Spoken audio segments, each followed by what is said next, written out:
All right, so this is problem 9.4.35, and they're asking us to graph this system of inequalities and find the coordinates of any vertices that are formed, okay? And so we have two different inequalities here, and we want to put them on a graph. This first one here is actually a special case line. So if we're looking at x is less than or equal to 3, if I were to just look at the equality portion of this, that would be x equals 3. Just thinking about this without the sign in there.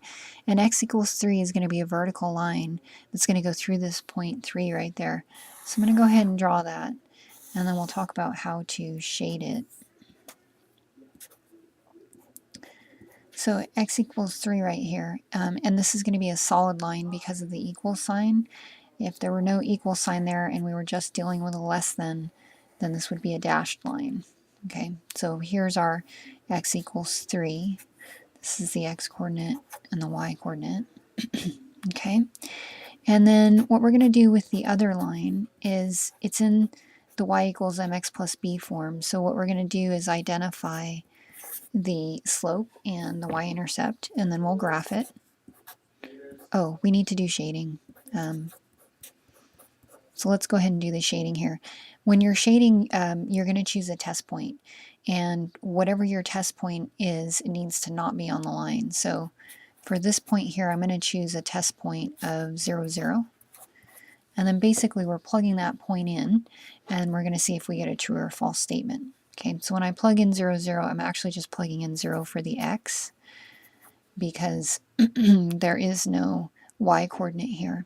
So 0 is less than or equal to 3, that's a true statement. That means that I want to shade the region that contains 0, 0. So that's this region right here. Here's 0, 0. So that's actually all of this. So because it gets kind of busy if I shade all of that in, what I'm going to do is I'm just going to take a few arrows and point them this direction. And that's going to tell us that that's the direction that we're shading this line. Okay. All right, so let's go ahead and do this one right here.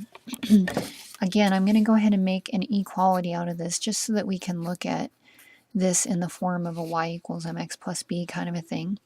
So the slope here is -3 and the y-intercept is 1. So we're looking at the point 0, 1 as our y-intercept.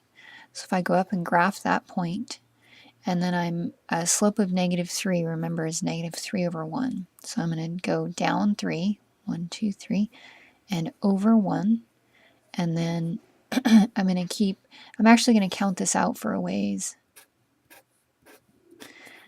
So down 3, over 1, and then I'm going to go down 1, 2, 3, and over 1, and then down 1, 2, 3, and over 1. And that's actually going to intersect this line right here. Okay, so when I go to draw that, and again, this one is also a solid line, that's what it's looking like. Okay, so this vertice right here that's formed, it's at an x-coordinate of 3, and if we just count this out, 1, 2, 3, 4, 5, 6, 7, 8, a y-coordinate of -8. Okay, so 3, -8 is that point right there. All right, so the last thing for us to do is to just shade with this line right here. So I'm going to choose a test point that isn't on the line. And so again, I'm going to choose the test point of 0, 0. And we're going to plug that back into this inequality right here. Okay, so when I plug that in, I have 0 greater than or equal to -3 times 0 plus 1. And if we simplify this, this is 0 greater than or equal to 1. Okay, so that's actually a false statement. And the fact that that's false means that we're going to shade away from the region that has this test point. Okay, so that region is right here. Here's the point 0, 0. So I'm going to shade away from that region. That means I'm going to be shading this region. And the solution is actually going to be wherever we have overlapping shading.